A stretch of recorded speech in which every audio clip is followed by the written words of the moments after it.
Alors, je vais évidemment aujourd'hui continuer sur la lancée de ce qui a été fait la fois précédente. C'est-à-dire que bien sûr, je suis toujours dans l'explication, et j'y serai encore pour la séance suivante, dans l'explication de ce premier chapitre, de l'appendice, dont en réalité, si vous avez bien suivi, je n'ai encore expliqué que la moitié de la première ligne. Je ne suis pas allé plus loin pour le moment. Et d'ailleurs, je ne vais pas aujourd'hui aller encore beaucoup plus loin. Je vais continuer. Néanmoins, je procède comme j'ai procédé cet après-midi pour les adhérents de l'UTL. S'il y a des questions, nous pouvons commencer par des questions. Je n'impose rien. Vous savez que vous avez toujours le loisir de m'en envoyer par Internet. Je suis demandeur et nous pourrons comme ça les examiner ensemble ici à la prochaine, enfin la séance suivante. Voilà. Bon, eh ben, vogue la galère. Alors, bon, si nous reprenons précisément, à moins que je me trompe, à l'endroit où nous étions arrêtés, je n'en avais pas tout à fait terminé avec l'idée sur laquelle, d'ailleurs, cet après-midi, on m'a interrogé. Mais peut-être qu'ils sont plus lents que vous, hein, peut-être qu'ils comprennent moins vite. Mais cette idée de conatus, cette idée donc de conatus, dont je répète qu'elle a un caractère absolument central dans la philosophie de Spinoza, parce qu'il y a un statut de fondement. Et donc, ce n'est pas simplement un concept, même décisif, même crucial chez Spinoza, c'est vraiment ce qui est en situation, on va dire, de base conceptuelle de l'ensemble de la pensée de Spinoza, de sa pensée à la fois métaphysique, ontologique, on pourrait dire théologique, puisque tout de même l'éthique parle en permanence de Dieu, évidemment en un sens, on l'a vu, particulier, mais enfin c'est vrai qu'il y a une théologie spinoziste au sens propre, mais aussi concept fondateur de l'éthique, comme on va voir. Donc, je l'avais dit, j'avais expliqué ce que signifie ce terme de conatus, qui renvoie au latin, au verbe latin conari, qui veut dire s'efforcer d'eux. Il faut insister sur le fait que ce verbe dénote un effort qui s'accomplit en acte. Le conatus, ce n'est pas une réserve disponible chez un être pour produire un effort et donc pour générer des désirs. Ce n'est pas quelque chose qui est en puissance, quelque chose qui est une simple possibilité que le sujet, que l'être, je préfère dire d'ailleurs que l'être plutôt que le sujet, est en mesure d'exploiter ou pas. Il n'y a pas de conatus virtuel. Il n'y a de conatus qu'actuel. Ici, je fais référence à une très ancienne distinction en philosophie, une opposition entre ce qui est en puissance et ce qui est en acte. Eh bien, chez Spinoza, de toute façon, c'est un principe, on va dire, alors cardinal de sa philosophie, rien n'est en puissance, tout est en acte. Bien sûr, Spinoza fait très bien la différence entre Rostropovitch jouant actuellement du violoncelle et Rostropovitch déjeunant au restaurant ou dormant dans son lit et ne jouant pas du violoncelle tout en étant capable de jouer du violoncelle. Donc la distinction entre ce qui est en puissance et ce qui est en acte, par exemple chez une personne qui dispose de certaines capacités, Spinoza la connaît évidemment. Il la connaît évidemment. Mais du point de vue de la réalité des choses et non pas de la représentation que nous en avons, il n'y a que de l'actuel. Ça, on y reviendra, c'est très important, je le souligne maintenant, mais ça peut ne pas être encore parfaitement clair. Il n'y a que de l'actuel au sens où il n'y a que ce qui est effectif, que ce qui se déploie effectivement. Et le conatus est alors on peut dire un élan, on va y revenir d'ailleurs, parce que Spinoza le dit en toutes lettres, c'est un élan, c'est un mouvement, on pourrait dire une énergie, mais précisément, ce qui est intéressant avec l'idée d'énergie, que si on pense au concept physique d'énergie, il faut écarter l'idée d'énergie potentielle pour envisager l'idée d'une énergie effectivement déployée, constamment déployée, effectivement. Alors, Cela permet de comprendre pourquoi chez Spinoza, l'idée de désir a une signification large. Parce que, je le rappelle, le chapitre premier de cet appendice commence « Tous nos efforts, c'est-à-dire nos désirs ». Tous nos efforts, c'est-à-dire nos désirs. Le « c'est-à-dire » ici, c'est le mot latin « seu », ce qui peut se traduire « à savoir ».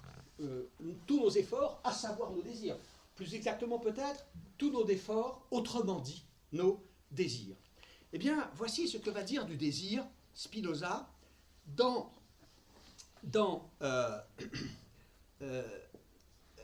l'explication qui suit la définition du désir dans cet appendice à la troisième partie qui est consacré à une définition générale des affects. Spinoza passe en revue les affects humains, il commence par le désir, il le définit, j'ai donné la définition la dernière fois, et il définit le désir, puis explicite cette définition en disant ceci. J'entends sous le nom de désir tous les efforts, et là vous avez conatus, tous les efforts. Alors là, il faut écrire ces termes pour bien les avoir à l'esprit. Tous les efforts, impulsion. Alors, impulsion, je vais écrire les termes en latin, parce que c'est assez instructif de les avoir en latin. Je donne la traduction telle que, par exemple, on la trouve chez Bernard Potra, et c'est une traduction à laquelle moi je ne vois rien à redire. J'entends sous le nom de désir tous les efforts, conatus, impulsion, impetus, appétit, appetitus, tous les appétits, appetitus, et, pour finir, volition. Alors, volition, je l'écris en français, là. Bon, si vous l'écrivez en latin, le mot volition, c'est volitio, en latin. Alors, donc, tous les efforts, toutes les impulsions, tous les appétits, toute l'évolution, et tout ça, c'est du désir, cela relève du désir, hein, puisque c'est une énumération qui ne fait rien d'autre qu'expliciter ce que renferme le nom de désir. J'entends sous le nom de désir tout cela. Or, désir et conatus sont identifiés dans le tout début de la première phrase de ce chapitre premier de l'appendice. Hein. Tous nos efforts, c'est-à-dire nos désirs. Donc, désir, impulsion, appétit, volition, on ne peut guère tirer d'autres conclusions que celle-ci. Tout ça, c'est la même chose. Tout ça, autant de mots qui n'ont certainement pas tout à fait la même signification, ni en français quand on traduit, ni en latin, mais qui, bien que n'ayant pas la même signification, renvoient à la même chose, à la même réalité, c'est-à-dire, non pas le même sens, mais ont le même référent. Alors, on peut comprendre ça comme ça. Il reste que quelques remarques s'imposent. La première concerne certains faux amis. Parce que, bon, pour conatus, nous savons ce que ça veut dire, un effort en acte. Alors, impetus, on traduit par impulsion, impetus en latin, c'est l'élan. C'est l'élan, par exemple, que va prendre une troupe qui part à l'assaut. C'est l'élan, c'est de là que vient en français l'adjectif impétueux, par exemple. C'est l'élan, en tant que cet élan est non seulement un mouvement dans l'espace, mais en tant qu'il est porteur d'énergie. D'énergie, éventuellement, pour une troupe militaire, d'énergie, par exemple, destructrice. Alors, appetitus, on a très longtemps traduit appetitus par appétit. Évidemment, le risque, c'est la restriction de la signification du mot au sens alimentaire. Or, ici, on est évidemment au-delà de ce sens. L'appetitus, ça renvoie beaucoup moins à ce qu'on entend en français par appétit quand on souhaite bon appétit, qu'à un autre terme qui vous fera beaucoup mieux comprendre, beaucoup mieux saisir le sens de ce mot latin, qui est le mot français appétence. Avoir de l'appétence pour quelque chose. Alors, bien sûr, avoir de l'appétit, c'est avoir de l'appétence pour la nourriture. Mais vous savez que l'appétence est une notion qui renvoie à une beaucoup plus grande diversité d'objets possibles que des objets alimentaires. De la même façon que... Alors, il faut expliquer un peu le terme de volition. Ça, c'est un terme un tout petit peu savant, qui en français n'est pas d'usage très courant. Une volition, c'est un acte particulier, singulier, de cette faculté qu'on appelle la volonté. Il y a la volonté, dont vous savez d'ailleurs qu'on dit qu'elle peut être plus ou moins forte, comme on le dit de l'intelligence par exemple. Je laisse cet aspect-là de côté, parce que ça ne nous intéresse pas du tout directement ici. On en reparlera éventuellement plus tard, mais pour l'instant ça n'est pas concerné. On appelle volition les actes, les effectuations ponctuelles, si vous voulez, de la volonté. Vous savez, quand on dit les dernières volontés de quelqu'un, il va consigner par écrit ce qu'il entend qu'on fasse de ses biens, la manière dont il désire être, par exemple, célébré lors d'une cérémonie funéraire. Eh bien, ce qu'on appelle les dernières volontés de quelqu'un, ce sont des volitions. Voilà, ce sont des volitions. Les dispositions d'un testament sont des volitions. Et donc, le mot volition ne veut rien dire d'autre que, si vous voulez, l'exercice dans des cas particuliers de cette capacité que nous avons, cette faculté que nous avons de prendre des décisions, de faire des choix, donc de vouloir en général. Il faut ajouter à ceci le terme de désir, puisque tous nos efforts, c'est-à-dire nos désirs. Désir, c'est cupiditas. Alors, oui, c'est cupiditas. Le désir, c'est cupiditas, qui fait évidemment tout de suite penser à cupidité, mais c'est comme pour l'appétit, il faut évidemment élargir le sens. La cupiditas latine, et le mot chez Spinoza ne renvoie pas du tout, évidemment, au désir d'argent. Le désir d'argent, la cupidité, est une occurrence possible, fréquente, il faut bien dire, mais enfin qui n'est que possible, de ce désir, cupiditas, qui est l'essence de l'homme. Et donc, c'est un peu comme pour l'appétit, il faut ici penser à un autre mot.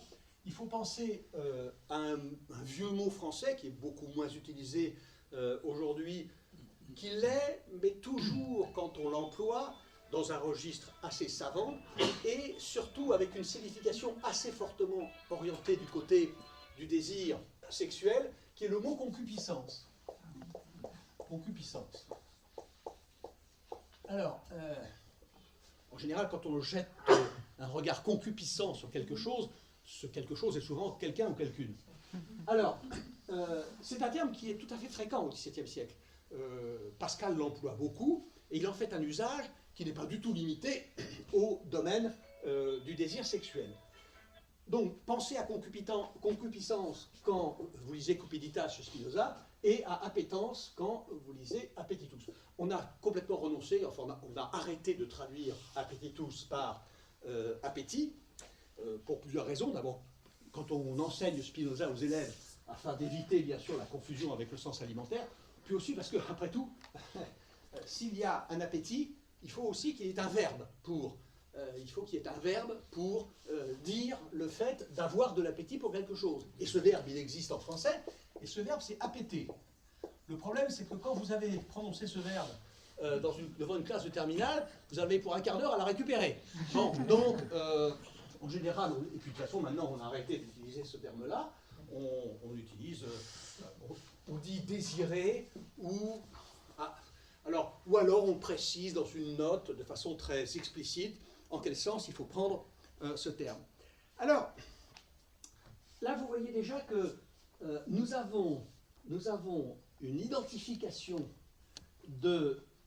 disons, du domaine de réalité auquel renvoient des termes différents, qui encore une fois, je le répète, n'ont pas tout à fait la même signification, mais qui renvoient à la même chose. Simplement, Spinoza va apporter une précision supplémentaire dans le Scoli de la proposition 9 de la troisième partie. Donc là, nous sommes toujours dans l'éthique, troisième partie, proposition 9, Scoli. Et dans ce Scoli, qui qui est un passage important de l'éthique. On lit ceci.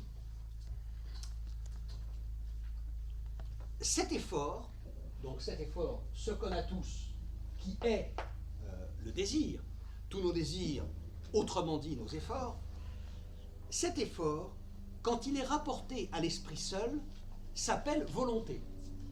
S'appelle volonté, c'est-à-dire, voilà, on est là dans ce qui s'appelle la volition. Cet effort, quand il est rapporté à l'esprit, quand il est rapporté à l'esprit seul, s'appelle volonté. Mais quand il est rapporté à la fois à l'esprit et au corps, il se nomme appétit. Donc, appetitus, ça concernera le désir ou l'effort pour se conserver, pour persévérer dans son être, qu'est le conatus, s'appellera appétit quand il est rapporté à l'esprit et au corps, et volition quand il est rapporté seulement à l'esprit. Ce qui veut dire que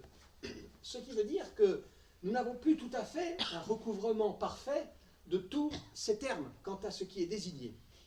Alors, qu'est-ce que ça veut dire rapporter à?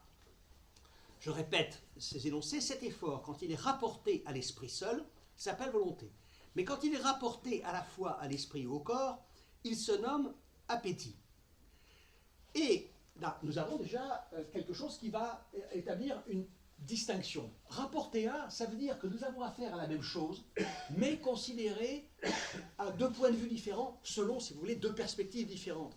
Ça ne change rien au fait qu'il y a, au niveau le plus profond, identité de ces manifestations du conatus. Mais cette identité, peut-être, n'empêche pas de considérer la chose, qu'on appelle cupiditas, conatus, impetus, appetitus ou volitio, de la considérer d'un point de vue ou d'un autre. Point de vue du corps, point de vue de l'esprit.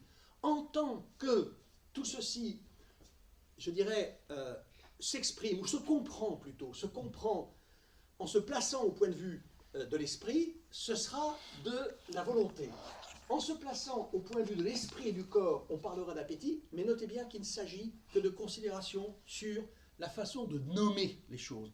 Rien ne distingue cela au niveau de la réalité même, mais simplement ça s'appellera différemment selon qu'on pense plutôt au désir en général, en tant qu'il est vécu du côté du corps et du côté de l'esprit, par exemple dans l'appétit, car l'appétit alimentaire, c'est disons une manifestation du conatus qui va être vécu, je dirais, qui va être décrit, qui va être compris, qui va être évoqué comme concernant, bien sûr, l'esprit. Je me représente, par exemple, le repas que je vais faire, je commence à saliver devant la carte du restaurant, etc. Mais qui va aussi être considéré du point de vue du corps, puisque c'est dans le corps que, par exemple, va s'exprimer la sensation de faim. Tandis que la volonté, je vais la regarder plutôt comme la volition, on va dire, qui émane de la volonté, ou plutôt, parce que ça, c'est une manière de parler qui serait d'un point de vue spinoziste déjà assez inexact. Mais la volition que nous rapportons à cette capacité, cette faculté, qui en nous a le nom de volonté, eh bien, ça s'appellera volonté lorsque, par exemple, j'aurai à travailler mentalement ou intellectuellement, à faire travailler mon esprit pour prendre une décision, pour savoir si je choisis, par exemple, pour satisfaire mon appétit, ma faim, mais en même temps mon désir de manger, désir qui a sa représentation dans l'esprit, désir qui a sa réalisation sur le mode de l'esprit, eh bien, il va s'agir de savoir ce que je choisis de faire, si je choisis de manger chez moi ou d'aller au restaurant, et quel restaurant je choisis. Nous avons affaire au registre de la volonté, un petit peu comme quand vous dites, par exemple, vous avez affaire à quelqu'un qui vous dit, voilà, j'ai vachement envie de manger, on pourrait aller manger, il est tard, on a les crocs, etc. Bon, mais en même temps, bon, on ne voudrait pas trop manger, parce que là, quand même, hein, c'est le 1er janvier, hier soir, on a quand même on a fait bombance. Alors aujourd'hui, je ne sais pas trop ce que je veux, est-ce qu'on va à tel restaurant, où c'est plutôt copieux, à tel autre, où c'est plutôt plus fin. Et alors vous allez lui demander à un moment, bon d'accord, oui, mais qu'est-ce que tu veux? Qu'est-ce que tu veux? Ça veut dire, qu'est-ce que, au point de vue de l'esprit, où je peux me placer quand je considère tes hésitations, au point de vue de l'esprit, quel est ton choix, quelle est ta décision? Mais c'est une question de point de vue, c'est une question de perspective sur une réalité qui est toujours la même, et qui est toujours une manifestation, une expression, je ne veux pas dire une incarnation, mais plutôt, disons, un déploiement, un certain déploiement de l'effort pour se conserver et pour persévérer dans son être. Alors, il faut quand même noter qu'à l'exception de ce terme, nous sommes dans un registre qui est très nettement, on va dire, déséquilibré du côté du physique. Du physique au sens du corporel, si vous voulez. Tous ces termes ont pour nous, si nous les traduisons, et ça reste vrai si nous les traduisons, et ça l'est déjà dans le latin, ce sont des termes qui nous renvoient plutôt à un registre physique et plus précisément encore biologique, si vous voulez, à l'exception de celui-ci. Parce que nous avons l'habitude, mais ce n'est peut-être qu'une habitude, et ce n'est peut-être pas plus qu'une habitude. Nous avons l'habitude, par exemple, de regarder notre faculté de former d'évolution, notre faculté de vouloir, nous avons l'habitude de la considérer comme quelque chose qui nous confère un pouvoir de juridiction, un pouvoir de décision, un pouvoir de souveraineté. Nous avons l'habitude de considérer la volonté comme exerçant une espèce de souveraineté sur tout cela, sur tout ce qui est vécu, senti, éprouvé, comme relevant plutôt de notre aspect physique, de notre côté physique, et même, on va dire, de notre côté organique, biologique. Et donc, ça correspond bien à ce que dit Spinoza quand il dit, en tant qu'on la considère du point de vue qu'on le considère du point de vue de l'esprit, le désir sera appelé volition, du point de vue du corps et de l'esprit, appétit. Et peut-être, aurait-il dit, du point de vue du corps seul, impetus, c'est-à-dire, il faut entendre là-dedans, j'ai dit élan, en tant que cet élan est porteur d'énergie, il faut entendre aussi ce qu'on met derrière le terme pulsion, par exemple, pulsion, ce qui en allemand, chez Freud par exemple, va se dire Trieb. On traduit aussi quelquefois par instinct. L'instinct, c'est typiquement, évidemment, une expression du conatus, et c'est peut-être quelque chose qui fait mieux comprendre l'idée de conatus que ne peut le faire la notion à laquelle nous sommes très traditionnellement, évidemment, attachés, à savoir celle de désir. Parce que l'instinct, c'est vraiment cette force qui travaille tout animal, par exemple, à chaque instant, constamment, et qui va lui dicter ses formes de vie. C'est du moins comme ça que nous le représentons, l'instinct. Comme cette pulsion, ce mouvement, cet élan qui est sans cesse à l'œuvre, qui va faire que, par exemple le conatus du lion s'exprime, se manifeste dans le fait qu'il poursuit la gazelle, et que le conatus de la gazelle s'exprime dans le fait que la gazelle fuit devant le lion. Du reste, le conatus de la gazelle s'exprime même quand le lion n'est pas là, sous la forme, il vous suffit de regarder les documentaires animaliers, vous regardez une gazelle en train de brouter ou de boire à la source, c'est constamment ça. Hein. Et ça, c'est l'expression du conatus. Voilà, c'est l'effort pour persévérer dans son être. Donc ça, il importe de noter qu'on est dans le registre physique. Non pas pour dire que chez Spinoza, parce que ça, ce serait une interprétation erronée, non pas pour dire que chez Spinoza, les désirs, nos impulsions, et par conséquent nos actions, parce que, je répète la définition du désir que nous avons donnée, le désir est l'essence même de l'homme, en tant qu'on la conçoit comme déterminée, cette essence, en tant qu'on conçoit cette essence, comme déterminée par une quelconque affection d'elle-même, c'est-à-dire par l'état dans lequel elle se trouve, j'avais expliqué ça la dernière fois, l'essence même de l'homme, en tant qu'on la conçoit comme déterminée par une quelconque action d'elle-même, à faire quelque chose. Et je l'avais dit, le désir nous détermine à faire quelque chose, non pas au sens où il met à notre disposition une espèce de potentialité ou de virtualité d'agir, mais au sens où il nous fait effectivement et sur le champ agir. agir d'une certaine façon. Ce qui ne veut pas dire nécessairement agir dans un sens qui est directement déterminé par le contenu du désir lui-même.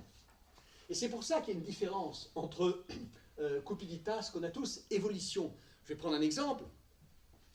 Ce qui vous fait aller chez le dentiste, prendre l'initiative du rendez-vous chez le dentiste et vous rendre chez le dentiste à l'heure où vous avez pris rendez-vous, et au jour où vous avez pris rendez-vous, ce n'est pas le désir d'aller chez le dentiste. C'est un désir qui, à l'instant même, vous fait agir, qui est un désir de rester en bonne santé du côté de vos dents, de ne pas souffrir de vos dents, ça fait très mal. Et par conséquent, vous avez la volonté d'aller chez le dentiste, même si la volonté ne traduit pas directement et immédiatement, de façon, je dirais, transitive, immédiate, un désir d'aller chez le dentiste, à moins que vous soyez amoureux du dentiste. Mais sauf cette hypothèse, vous allez chez le dentiste pour ne pas avoir mal aux dents, c'est-à-dire en vertu d'un désir qui n'est pas directement le désir. La volition, elle, est directement une volition d'aller chez le dentiste. Voilà, c'est votre volonté à l'instant où vous le faites. On ne vous traîne pas chez le dentiste, pieds et poings liés. Voilà. Alors, voilà ce que tout ceci veut dire, mais nous n'en avons pas fini avec ce souci que Spinoza a de définir tous ces termes, parce qu'il va nous en dire un tout petit peu plus.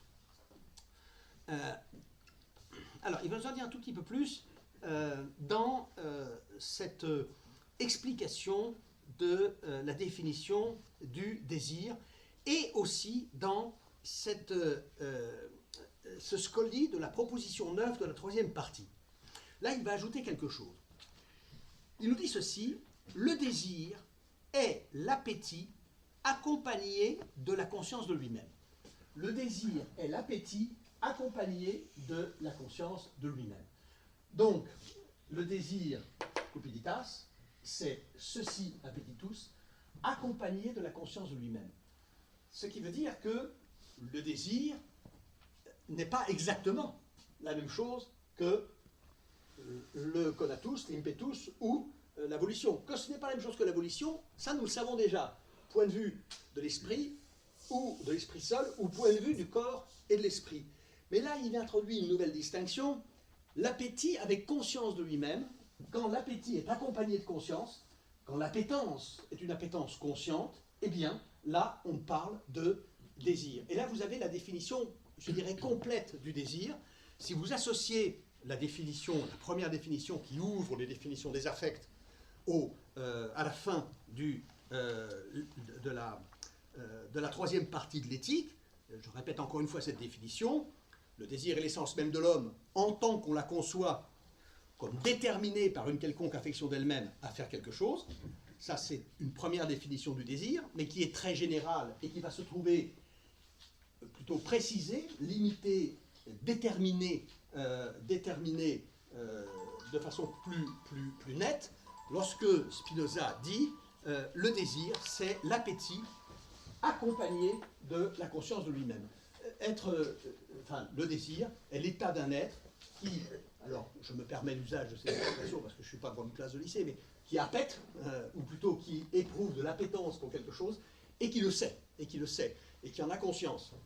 Ce pourquoi, évidemment, nous ne pouvons pas, il nous est tout à fait impossible par exemple, il nous est impossible de considérer de l'extérieur comme quelque chose qu'on pourrait observer, qu'on pourrait, comme dit Spinoza assez souvent, j'avais déjà cité ce verbe, contempler, contemplar, qu'on pourrait contempler, qu'on pourrait observer, qu'on pourrait étudier de l'extérieur. Pour le conatus, c'est impossible. C'est impossible.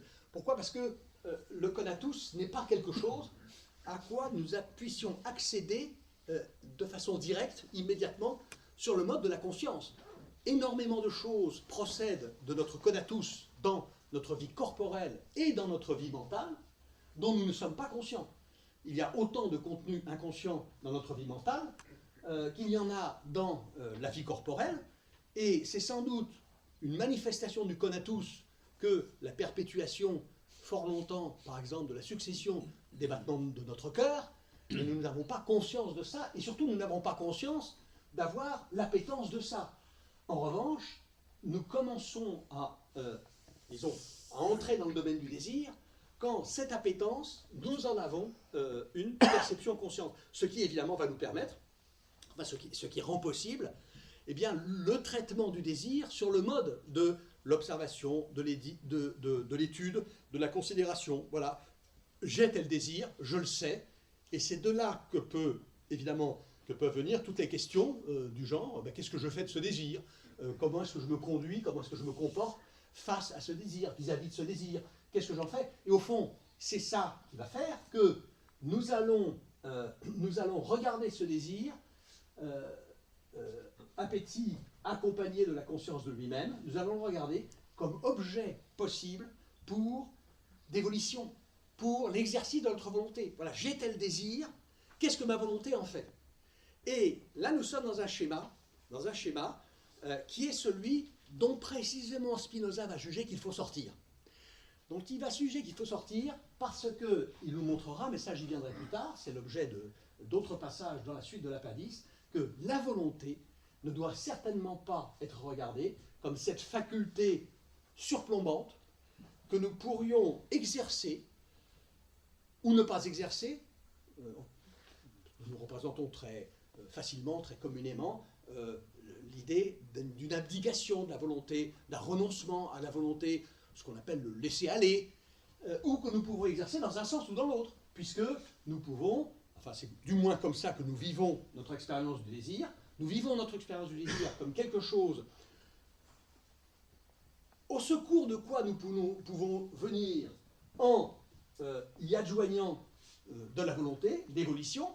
Je désire ça, et ben je vais pédaler dans ce sens à l'aide de cette faculté qui s'appelle la volonté et rendre possible l'accomplissement du désir en appelant la volonté au secours du désir. Non seulement je désire, mais maintenant, sachant que je désire et ayant décidé que ce désir devait être satisfait, je mobilise la volonté pour travailler la satisfaction. Et ça va donner, et si j'ai vraiment beaucoup de volonté, ça va donner de l'acharnement, voire de l'obstination, de la persévérance en tout cas. Et ça, justement, dit Spinoza, c'est ce dont il faut sortir. Il faut sortir de ça, aussi bien d'ailleurs que du schéma dans lequel nous vivons, mais alors nous baignons dans cette représentation d'une volonté qui peut dire non au désir, se refuser au désir et contrecarrer le désir. Voilà, je désire sortir me promener, comme disait Leibniz, je désire aller à la taverne, mais j'ai du boulot. Voilà. Et c'est ma volonté qui va construire une barricade contre les désirs, contre le ou les désirs. Elle a souvent plusieurs désirs à affronter simultanément. Et, alors ces désirs peuvent être des désirs, je dis aller me promener, mais bon, il y a pire, et il y a des désirs plus redoutables. Le désir qu'a le héros cornélien, je sais pas moi, d'aller trucider tel ou tel, eh bien, la passion, qu'est-ce qu'il va faire? Il va braquer, il va bander sa volonté contre ses désirs et contre mes passions, ma raison souveraine, etc. Bon, on connaît le refrain, hein, enfin, c'est un refrain cornélien, si vous voulez. Et d'ailleurs, qu'est-ce que c'est qu'un débat cornélien? Un débat cornélien, ça peut être un débat entre des désirs. Ouais, bon, là, je sais pas, moi, j'ai 300 balles dans la poche, est-ce que je me paye un bon resto ou est-ce que je vais écouter, je sais pas, la Traviata au Capitole? Bon, ça, c'est pas un débat cornélien, hein. C'est un... Bon, vous avez une alternative, c'est bien, vous pouvez, bon, est-ce que je m'achète cette fringue, est-ce que je m'achète ce bouquin, est-ce que je vais à tel spectacle? Non, le débat cornélien, c'est quand le désir affronte la volonté. Voilà le schéma dans lequel nous vivons. Nous vivons ce schéma de cette façon-là parce que, en effet, l'exercice du conatus va se diffracter dans des directions différentes en fonction du point de vue auquel on se place. Il y a des mécanismes générateurs de la production de ce schéma, et ces mécanismes, dit Spinoza, sont illusoires, il faudra en sortir. C'est pour ça qu'autant être prévenu tout de suite quand on se lance dans un livre comme l'Éthique, si on le lit, il va falloir être prêt à renoncer à un certain nombre de façons de penser, de se représenter les choses, nous-mêmes et notre rapport aux choses, de façon assez considérable. Il va falloir se résoudre à révolutionner ces manières de voir. Manière de dire, si vous voulez, que la philosophie de Spinoza est une philosophie qui a beau avoir été produite il y a plus de 3 siècles, c'est une philosophie qui est encore devant nous, d'une certaine façon. Qui est encore devant nous, en quel sens? Au sens où nous aurions beaucoup d'efforts à faire pour, je ne dis pas devenir spinoziste, parce que je ne sais pas très bien ce que ça veut dire, devenir spinoziste, parce que pour savoir ce que ça veut dire, le devenir, il faudrait que je sache ce que ça veut dire l'être. Or, je ne pourrais pas dire, moi honnêtement, je suis spinoziste, parce qu'il faudrait, pour que je puisse le dire, que je comprenne tout ce que je lis dans Spinoza, ce qui n'est pas le cas, mais au moins, je peux savoir une chose, c'est que pour autant que j'ai compris ce qui est écrit dans l'éthique, je sais que ce n'est pas ma manière spontanée, naturelle, immédiate et première de voir les choses.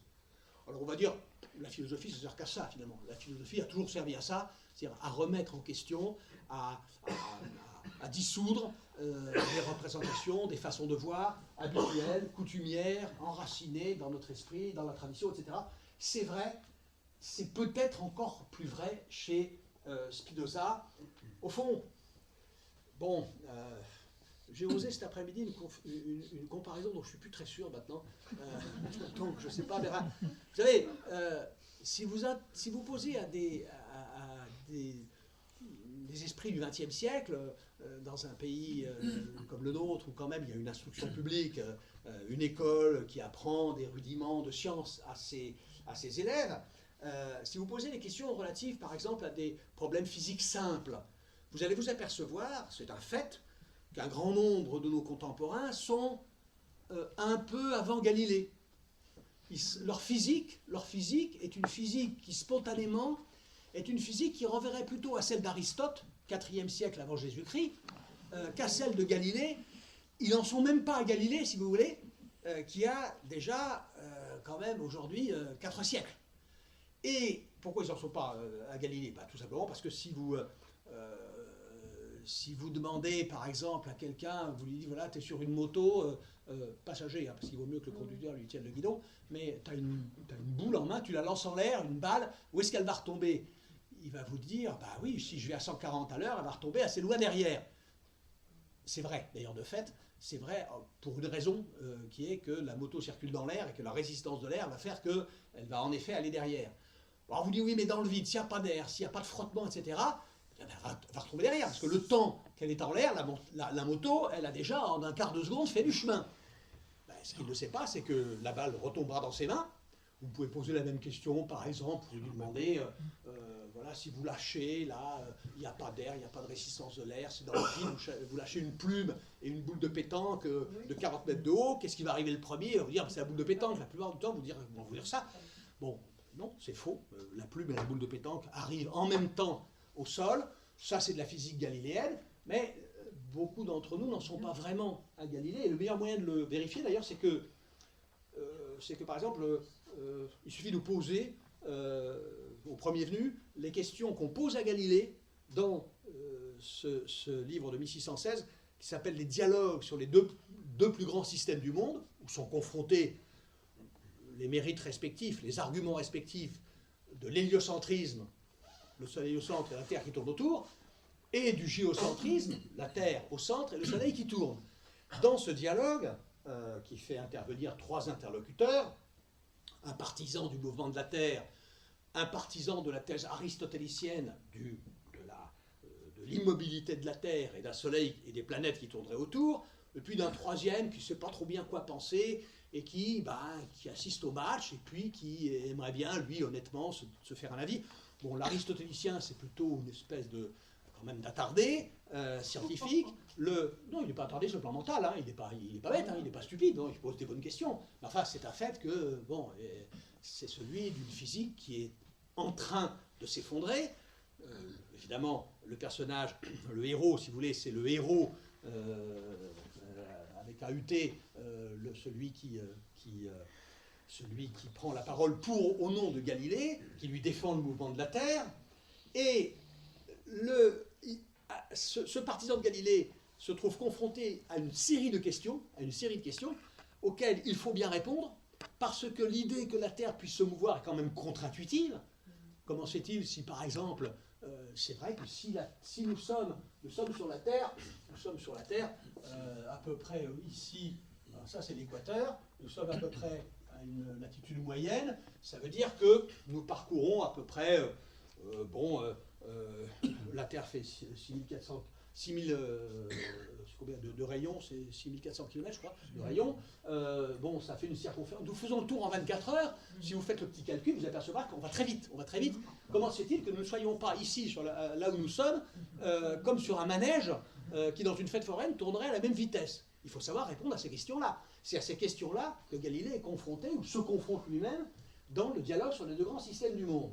Bon, nous ne sommes pas tous galiléens, et je vous garantis que, malgré les efforts que je fais sur la base de mon instruction physique du lycée seconde, première, terminale, je n'arrive pas toujours à l'être moi-même. C'est-à-dire que je m'aperçois que, confronté à certaines questions, j'ai encore du mal sur le plan de la mécanique. Bon, je ne vous parle pas d'en être à Einstein ou à Max Planck, parce que ça, c'est autre chose. Et pour moi, ce ne sera jamais. Mais enfin, Galilée, j'y suis à peu près. J'y suis à peu près, parce que j'ai reçu une instruction physique, le baccalauréat scientifique et tout. Bon, ça va à peu près, disons, de ce côté-là. Mais de fait, c'est quelquefois difficile à intégrer à notre représentation spontanée du monde. Eh bien, je peux vous garantir que la philosophie spinoziste est très difficile, très souvent, à intégrer à notre représentation spinoziste, naturelle et spontanée du monde. Alors, au fond, ce qu'il faut retenir peut-être de plus important, c'est ceci que le mouvement du désir n'est jamais, au moins dans ce que nous avons lu, n'est pas défini relativement à l'objet possible, à des objets possibles pour ce désir. Je l'avais dit au début, Spinoza va se lancer dans l'entreprise de recherche de ce que serait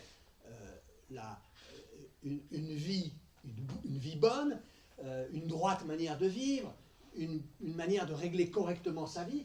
Il va partir à la recherche de cela, dans le résumé qu'il fait dans cet appendice à la 4e partie, sans prendre la peine de définir cet idéal, sans passer par une définition du but qu'on cherche à atteindre. Il part, non pas d'en haut, non pas de l'idéal, non pas du devoir-être, j'avais dit, mais de l'être, de la réalité, de l'homme comme être de désir.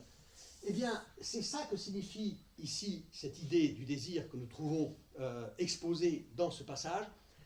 Ça signifie que le désir nous met en mouvement, nous mobilise, indépendamment même de toute considération d'un objet possible.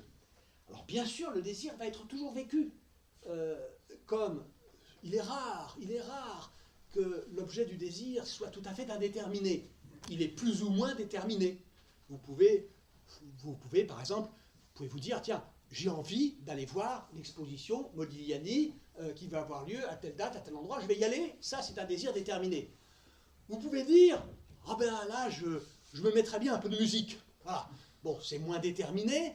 Vous pouvez avoir un désir sexuel déterminé, par exemple, parce que vous connaissez une personne, vous êtes en présence d'une personne pour qui vous éprouvez ce type de désir sexuel. Il y a aussi un désir sexuel indéterminé, celui qui prend la personne, celui ou celle, peut-être plus souvent celui, ça c'est très débattu, qui dit, bon, bah, voilà, je vais aller en boîte parce que je finirai bien pas la nuit tout seul, quoi. Bon, alors ça c'est un désir aussi, mais c'est un désir sexuel, mais indéterminé, voilà, indéterminé.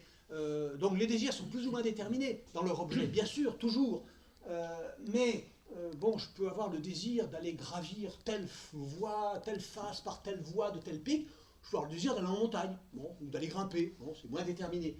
Toujours est-il que le désir n'est pas défini comme un mouvement dont le principe, dont la logique définitionnelle devrait être ordonnée à un objectif déterminé, un objectif, je dirais, identifiable.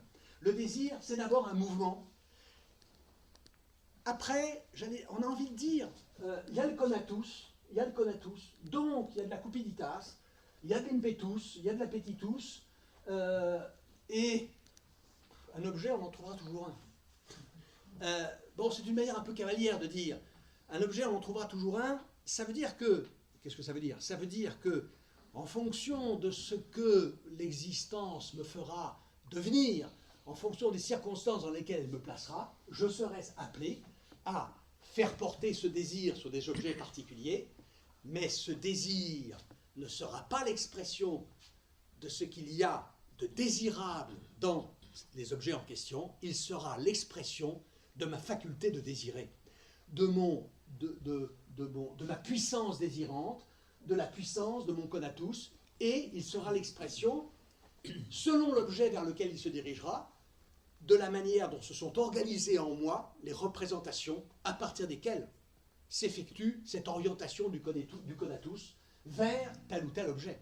Et d'ailleurs, la manière dont s'organisent en moi les représentations, les idées, comme va dire Spinoza, on y viendra au chapitre suivant, la manière dont s'organisent en moi les idées qui vont me déterminer à former dans telle circonstance, tel désir, pour tel objet, avec telle intensité, sur telle modalité, eh ben ça va être l'objet, ou ça a été plutôt, puisque nous sommes à la fin de la 4e partie, ça a été l'objet de la 3e partie. La 3e partie, c'est une, on va dire, c'est une étude systématique de la manière dont s'organisent nos désirs, dont se disposent nos désirs, dont nous nous disposons à désirer des objets particuliers. Et là, bien sûr, il faut déjà citer, on y reviendra, mais il faut déjà citer cette formule, l'une des plus célèbres de la philosophie spinoziste, qui se trouve là encore dans le Scoli de la 9e proposition de la 3e partie de l'éthique. Alors ça, c'est une proposition absolument capitale de l'éthique spinoziste. Et vous allez voir, si vous ne le voyez pas, c'est que vous n'avez pas du tout compris ce que dit Spinoza, mais dont vous allez voir qu'elle est extraordinairement contre-intuitive, qu'elle va tout à fait à l'opposé de la manière dont nous représentons le désir. Voici ce qu'explique Spinoza. Nous ne nous efforçons à rien, ne voulons, n'aspirons à rien, ni ne désirons rien, parce que nous jugeons que cela est bon. Je le répète, hein. Et si ça ne vous fait pas bondir, je répète, c'est qu'il faudra que je répète plus d'une fois. Nous ne nous efforçons à rien. Nous ne voulons, n'aspirons à rien, ni ne désirons rien, parce que nous jugeons que cela est bon. Mais au contraire, nous jugeons que quelque chose est bon, pour cette raison que nous nous y efforçons, le voulons, y aspirons et le désirons. C'est ça que vous dit Spinoza. Il vous dit, vous croyez que vous avez envie d'aller écouter, par exemple, le 5e concerto pour piano de Beethoven, ou que vous désirez manger un bon plat de cèpe parce que le 5e concerto de Beethoven est quelque chose dont l'écoute est en soi désirable, parce que c'est un chef-d'œuvre, ou que vous désirez manger un bon plat de cèpe parce que les cèpes, c'est quand même un truc délicieux. Les gens qui n'aiment pas ça, on se demande pourquoi. Comment est-ce qu'ils font? C'est quand même bon, quoi. Eh bien, ça, c'est la manière dont nous nous représentons les choses. Ben, Spinoza vous dit non. C'est parce que vous désirez les cèpes qu'ils sont bons. C'est parce que vous désirez écouter cette musique qu'elle est bonne. Et ça, c'est un renversement, c'est une inversion, c'est une subversion, c'est un bouleversement total de la manière dont nous nous représentons les choses. Nous nous croyons toujours déterminés à désirer par le pouvoir attractif dont serait porteur des objets qui seraient privilégiés par des qualités qui les rendraient intrinsèquement, objectivement, en eux-mêmes désirables. Alors qu'en réalité, nous sommes portés à désirer par, et nous sommes portés au sens où vous êtes portés par la vague, au sens où vous êtes portés par le courant, où nous sommes portés à désirer par la puissance du conatus, par la puissance de la tendance à persévérer dans son être, tendance qui va se porter vers, effectivement, des objets particuliers, ça, il n'y a pas de doute, il n'y a pas de doute, des objets qui peuvent être objets d'appétence, qui peuvent être objets de crainte, parce que le conatus se traduit par le désir de bouffer la gazelle chez le lion, et par le refus d'être bouffé par le lion chez la gazelle. Refus qui est déjà porteur de la méfiance, de la vigilance dont elle fait preuve à chaque instant dans ses occupations quotidiennes, parce qu'elle sait qu'il y a des lions et qu'elle ne veut pas être mangée par les lions. Est-ce que la gazelle a des volitions? Est-ce qu'elle a un esprit? Puisque la volonté ou les volitions, c'est ce qui se manifeste au point de vue de l'esprit. Spinoza n'a aucun doute là-dessus. Il n'y a aucune raison de refuser de l'esprit aux animaux. Ce qui ne signifie pas, s'ils ont de l'esprit, qu'il soit forcément en situation de pouvoir avoir des désirs, c'est-à-dire d'avoir une conscience. Parce que Spinoza ne confond pas esprit et conscience. J'hésite à en dire plus, parce que si je vous en disais davantage, je risquerais de diminuer au moins d'un bon tiers, peut-être d'une moitié, voire plus, l'assistance à la prochaine séance. Parce que, pourquoi? Parce que Spinoza va vous dire, de l'esprit, il y en a partout. Il y en a partout, puisque l'esprit et le corps sont exactement la même chose. L'esprit et le corps sont une seule et même chose, dit Spinoza. Par conséquent, partout il y a du corps, il y a de l'esprit. Ça ne veut pas dire qu'il y a de la conscience. Partout où il y a du corps, il y a de l'esprit. Alors, je vais le dire en latin, certains ont peut-être des souvenirs, ou plus que des souvenirs, de leurs études latines. Omnia quamuis divers, je crois que c'est diversis, je ne vais pas le dire en latin. Omnia, il dit omnia animata sunt. Toutes les choses sont animées. Omnia animata sunt, c'est-à-dire animé. Alors, là, c'est anima, c'est pas mens, c'est pas tout à fait l'esprit. Mais enfin, il écrit aussi ailleurs. Il écrit, je n'ai plus la référence exacte, mais qui ne fait aucun doute que les animaux ont un esprit. Quamuis, voilà, omnia quamuis diversis gradibus. Toutes choses, quoiqu'à des degrés divers, toutes choses, quoiqu'à des degrés divers, sont douées d'esprit. Qu'est-ce que ça veut dire à des degrés divers? C'est que le corps et l'esprit étant une seule et même chose, la richesse, on va dire, de l'esprit, la complexité de l'esprit est exactement à la mesure de la richesse et de la complexité du corps. C'est-à-dire, plus vous avez un corps complexe, plus votre vie spirituelle sera complexe. Mais, ça c'est une thèse aussi assez étrange du spinozisme, parce que nous n'avons pas du tout, disons, l'habitude de penser que, ou alors nous regardons ceux qui pensent ça comme des illuminés, que, par exemple, une pierre pourrait être habitée par quoi que ce soit qui ressemble à de l'esprit. Eh bien, cette thèse, qui d'ailleurs n'est pas que Spinoza n'est pas du tout le seul à défendre à son époque, puisqu'on la trouve aussi d'une certaine façon chez Leibniz, eh bien, cette thèse, elle est effectivement chez Spinoza, à condition de prendre évidemment esprit en un sens alors qu'il faudra éclaircir.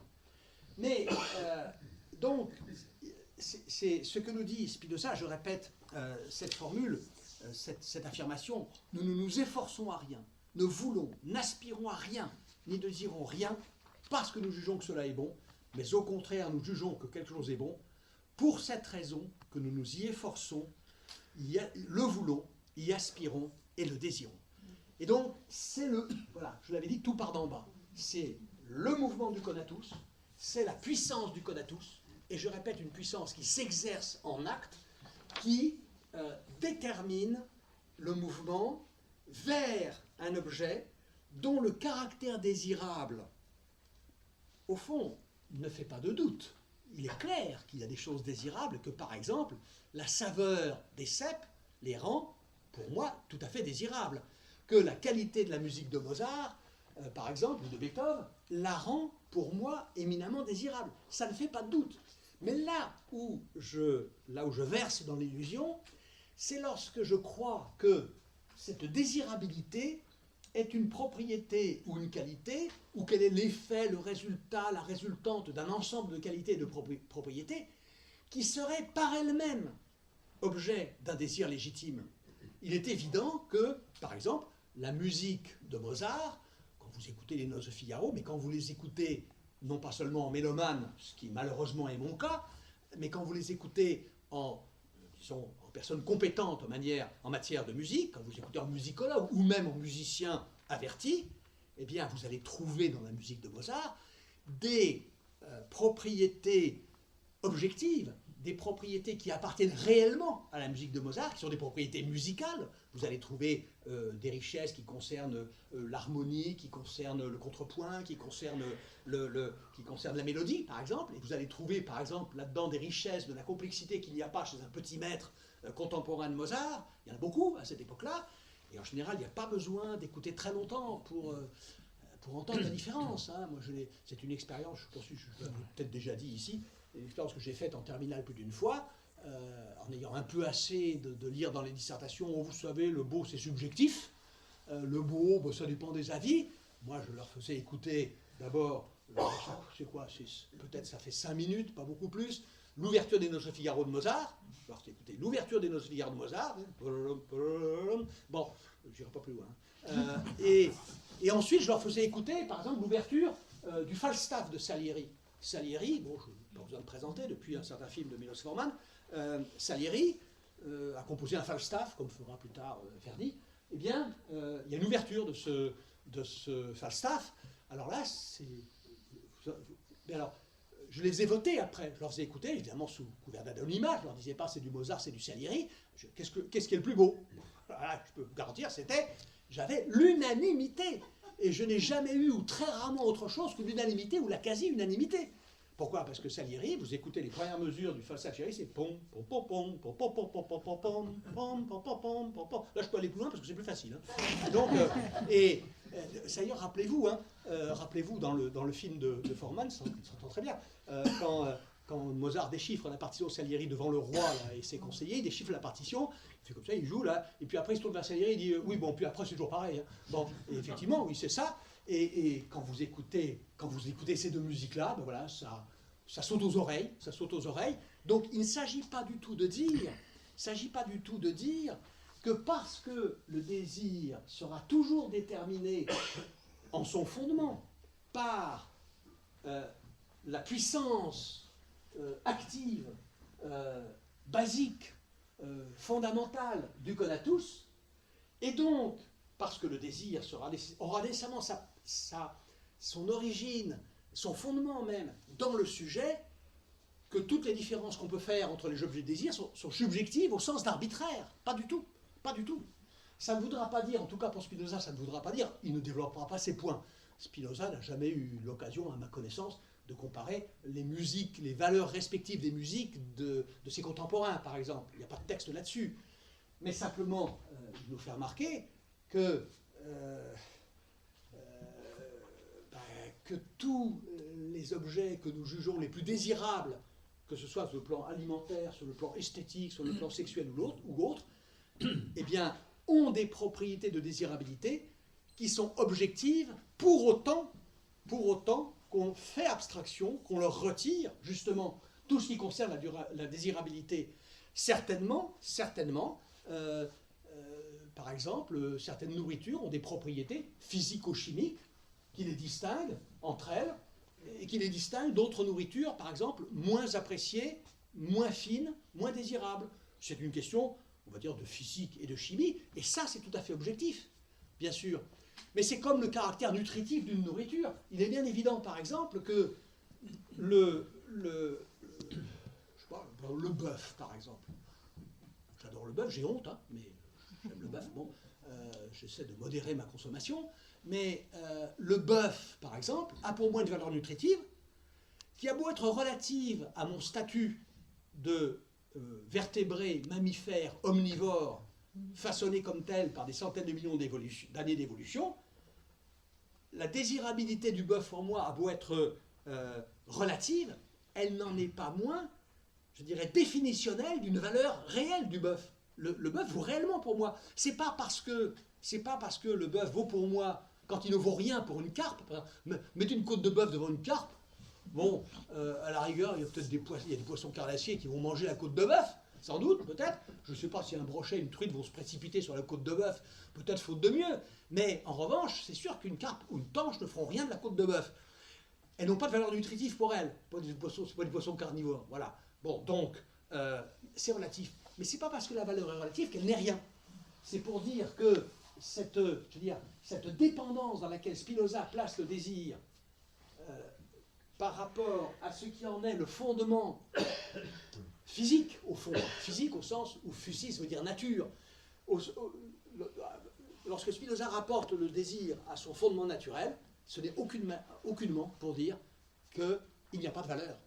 Ce n'est pas un nihilisme, c'est un subjectivisme si on veut, ça n'est pas un nihilisme, ça c'est quelque chose sur quoi nous aurons l'occasion plus d'une fois de revenir.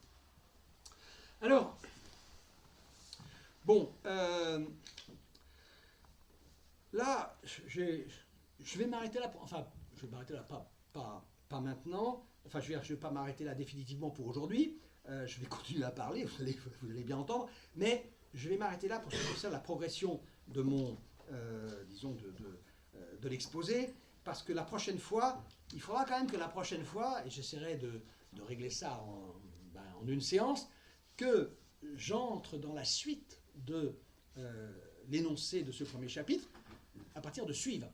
Tous nos efforts, c'est-à-dire nos désirs, suivent de la nécessité de notre nature. Alors j'en ai déjà dit quelques mots, parce que j'ai déjà dit quelque chose de cette idée de nature ou d'essence, mais il faudra en dire plus, parce que j'annonce tout de suite ce qui fera l'objet du développement la prochaine fois, parce qu'il y a un problème, je ne sais pas si vous l'avez remarqué, il y a un problème, une difficulté, une apparente incohérence dans cet énoncé du premier chapitre.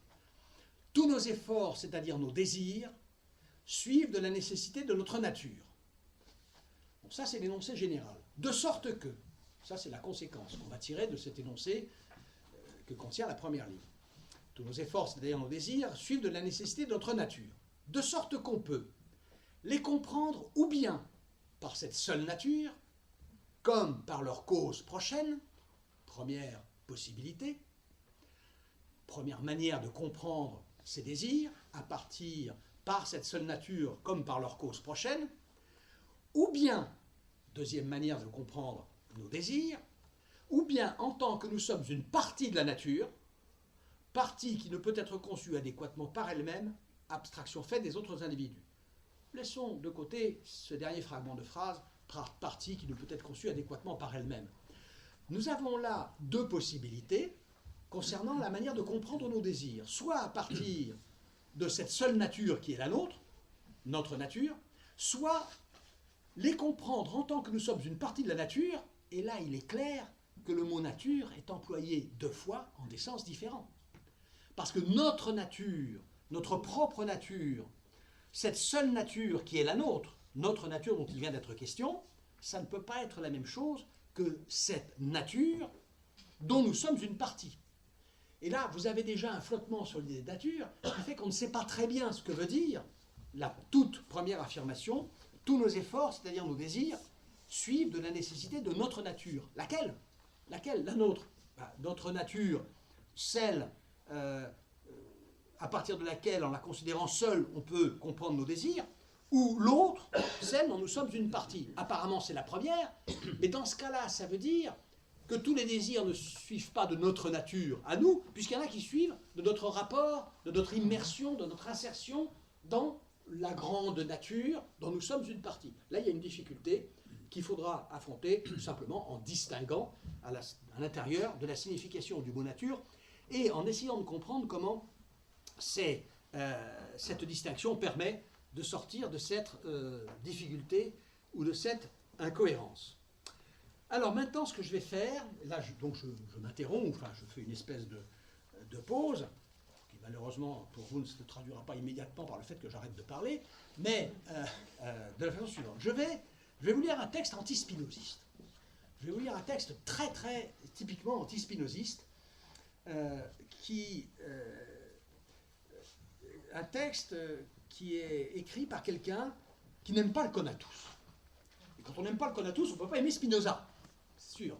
On ne peut pas aimer une philosophie dont c'est, je dirais, la donnée première, dont c'est le point de départ, cette histoire de Conatus. On ne peut pas aimer une philosophie dont le Conatus est le point de départ si l'on trouve, si l'on entend dans l'idée même de Conatus quelque chose qui, on va dire, qui va à l'encontre de ce que serait, de ce que devrait être une éthique, une morale à la hauteur des exigences de l'humanité.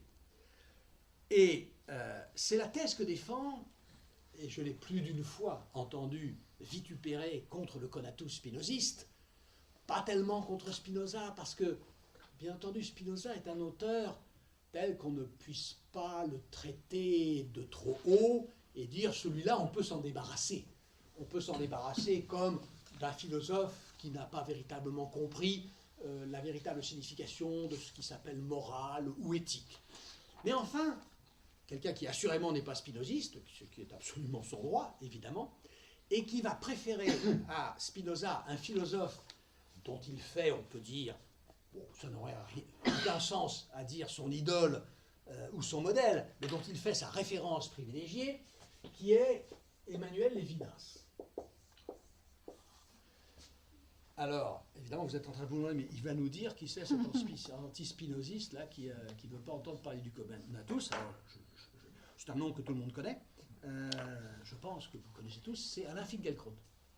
Alain Finkielkraut, ça vous avez au moins entendu prononcer ce nom. Si vous aviez un tout petit peu de mal à l'écrire, je l'écris ici. Et je vais lire un passage d'un livre, que j'aime beaucoup, que j'ai lu il y a déjà assez longtemps. C'est sans doute d'ailleurs le premier livre que j'ai lu d'Alain Finkielkraut. À mon avis, c'est un excellent livre. C'est un livre que je vous encouragerais très très vivement à lire, qui est en même temps d'ailleurs qu'une réflexion sur la morale, une réflexion sur la morale, donc sur l'éthique, car ici, pour le moment, je ne fais pas de différence. En même temps, est une excellente introduction à la philosophie d'Emmanuel Lévinas. Ce n'est pas une introduction de type universitaire. Ce n'est pas, si vous voulez, une exposition systématique de l'origine, de la nature et des répercussions des thèses défendues par Emmanuel Lévinas, qui est un philosophe du XXe siècle, un philosophe dont, en général, je sais bien qu'il s'inscrit dans une tradition, une longue tradition, qui est celle de la pensée juive. Et Finkielkraut, ici, donc, profite d'une réflexion générale sur la morale, qui d'ailleurs va explorer des domaines qui ne sont pas des domaines consacrés uniquement à des problèmes éthiques, si vous voulez, à des problèmes de nature spécifiquement morale. Puis il y a beaucoup de choses, par exemple, sur la littérature. Il y a beaucoup de considérations sur la littérature, sur Proust, par exemple. Il y a des choses sur la politique aussi, des choses très intéressantes sur la politique, et sur la politique dont Alain Finkielkraut a été le contemporain, comme pas mal d'entre nous ici. Et alors je vous invite à lire ce livre qui ne se résume pas, hein, qui vraiment est rebelle à toute espèce de résumé, mais qui prend fait et cause pour une idée qui est aux antipodes de la façon dont Spinoza procède pour enraciner la morale, enraciner l'éthique, enraciner la politique aussi, dans ce qu'elles ont, je dirais, de plus élevé, de plus digne, de plus respectable, dans ce qui est en nous, si vous voulez, tout en bas, à savoir le simple appétit de vivre, l'appétit, la tendance à tout simplement se conserver, à persévérer, ce qui veut dire aussi à s'épanouir, à s'accomplir, à se développer, donc forcément, souvent, à s'étendre, même au sens, et on va voir que c'est important, à s'étendre au sens, on va dire, territorial. Et cela s'oppose, alors, diamétralement, à une idée de l'éthique que Finkielkraut a tirée de Lévinas, mais aussi un peu d'autres sources, par exemple de Kundera, dont Finkielkraut est un très grand lecteur, et même on peut dire plus qu'un lecteur, puisque Kundera a profondément bouleversé le parcours intellectuel et même spirituel, on peut dire, d'une personne comme Alain Finkielkraut. Finkielkraut a trouvé chez Kundera, mais d'abord chez Lévinas, une idée de l'éthique et de la morale qui est fondée sur, en un sens, ce qui, il est vrai, est aux antipodes de l'idée spinoziste du conatus, c'est-à-dire sur l'idée du retrait, l'idée de l'effacement, l'idée du renoncement, l'idée du recul. Je suis, disons, en chemin vers la morale, en chemin vers une attitude morale, une conduite morale, en chemin vers le bien, si vous voulez, tout simplement, pour autant que je suis capable de céder du terrain. Et alors que la philosophie spinoziste, sans être aucunement, ça j'y reviendrai, sans être aucunement une philosophie de la conquête, de la prédation, de l'occupation maximale du terrain, il est vrai que l'idée même du conatus, qui en est le fondement de cette philosophie, l'idée même du conatus est une idée qui renvoie à cette notion non seulement de perpétuation, de conservation, mais d'expansion. Pour Finkielkraut, le conatus spinoziste ça a peut-être produit une très grande, une très belle philosophie au point de vue intellectuel, mais au point de vue éthique, non. Pourquoi? Parce que Finkielkraut entend derrière dans le Conatus, dans l'idée de Conatus, il entend une espèce, si vous voulez, de pousse-toi de la jemimette, qui est évidemment aux antipodes de l'éthique. Alors je vais lire ce texte. Je vais lire ce texte dont je pense qu'il repose pour une bonne part sur... je ne sais pas s'il repose sur une incompréhension ou sur un contresens à propos de Spinoza, mais il débouche dans ses conclusions, à mon avis, sur un contresens de cette sorte. Alors voici ce qu'écrit Alain Finkielkraut. Ça se trouve dans la Sagesse de l'amour. La Sagesse de l'amour, ça a été édité depuis en poche. Là, dans mon édition, qui est l'édition initiale, ça se trouve page 141 à 144. Je vais donc lire un passage assez long. Logique du calcul, conatus essendi. Alors, conatus essendi, cela veut dire simplement, conatus essendi, ça veut dire effort pour être. Là, vous avez un terme qui est construit à partir du verbe latin esse, qui veut dire être. Conatus essendi, effort pour être. Logique du calcul, conatus essendi, impérialisme du moi qui, sans égard et sans précaution, poursuit son chemin et réclame sa place au soleil.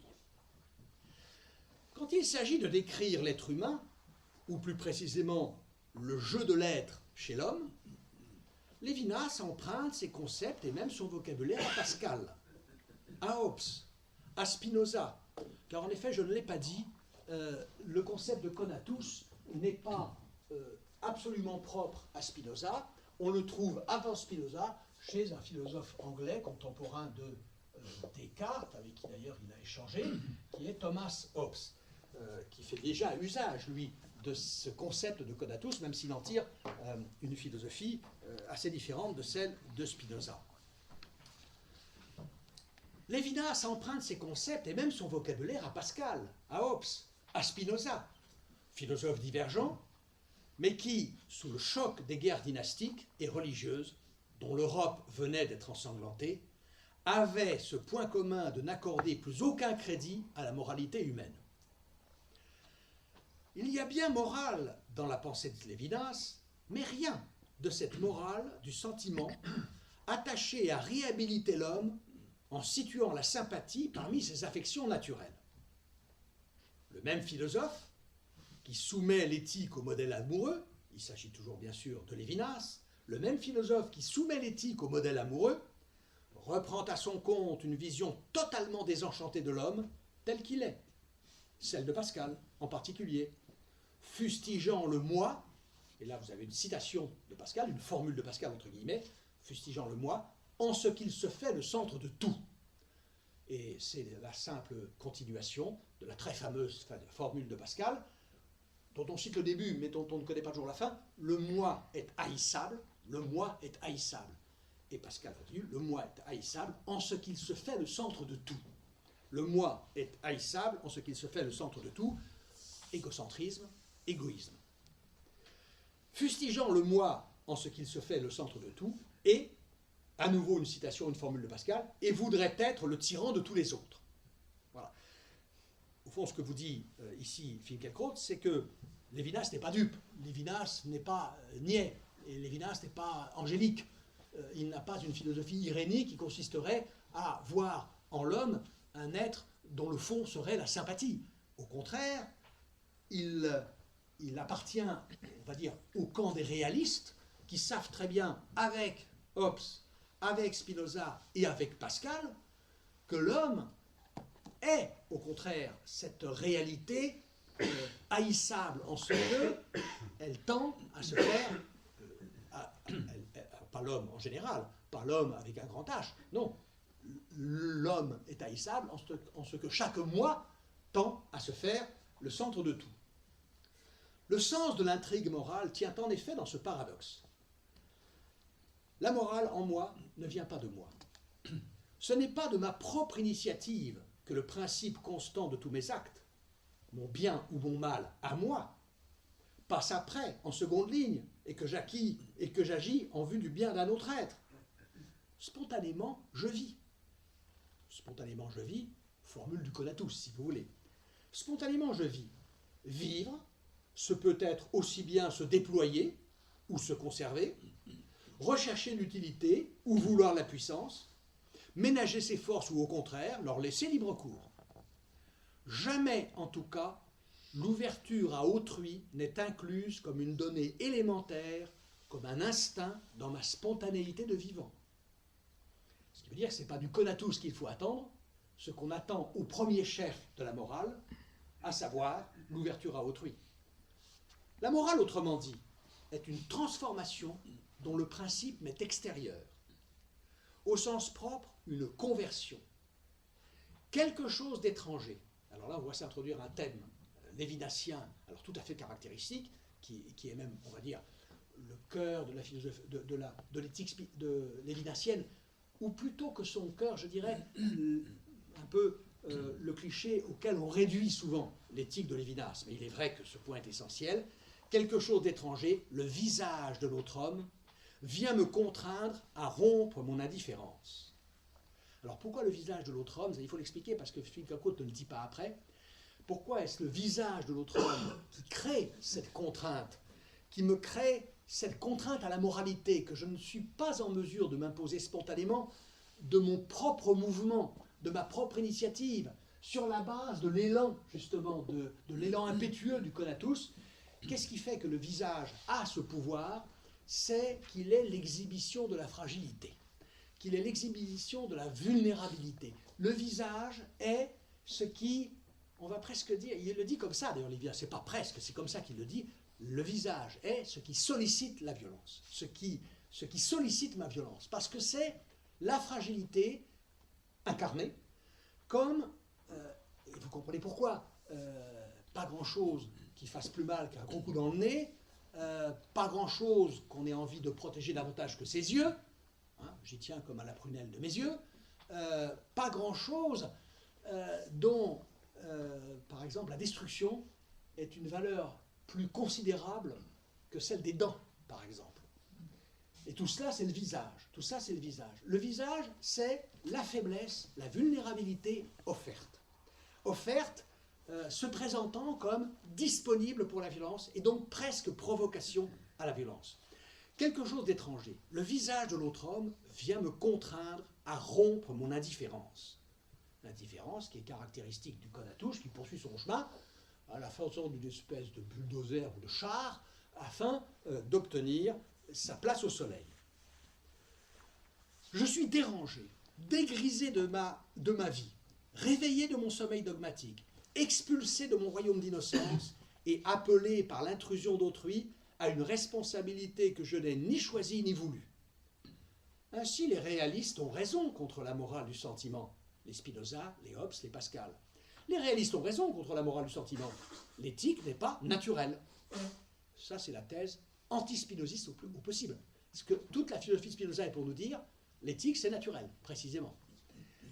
L'éthique n'est pas naturelle, mais ils ont tort d'en conclure qu'elle est chimérique ou irréelle. L'éthique, c'est ma nature mise en question par le visage de l'autre. Je ne veux pas le bien, comme je peux vouloir mon plaisir ou mon avantage. Le souci d'autrui me saisit malgré moi, comme sous l'effet d'un traumatisme.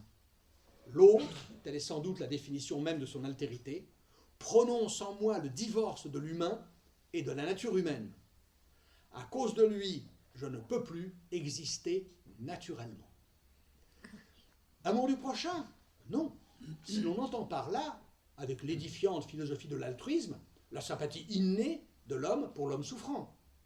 Oui, si dans le mot onctueux et affadi d'amour, on est encore capable de percevoir la proximité pesante, accablante, obsédante, la pression accusatrice, l'espèce de violence, de persécution exercée sur moi par le prochain. Vous vous rendez compte, cette définition de l'amour? Enfin, il faut quand même être... Enfin, il faut s'accrocher. Une définition de l'amour, hein, je la répète, la proximité pesante, accablante, obsédante, la pression accusatrice, l'espèce de violence, de persécution exercée sur moi par le prochain. enfin, encore une fois, je vais récidiver. Si je vous disais, prenez une feuille et définissez-moi l'amour, qui est-ce qui définirait l'amour comme un rapport qui est vécu comme, je répète, proximité pesante, accablante, obsédante, pression accusatrice, violence, persécution exercée sur moi. Quel amour? Où ça l'amour? De cet autre dont je suis séparé et qui échappe à mon pouvoir, je ne puis me dépêtrer.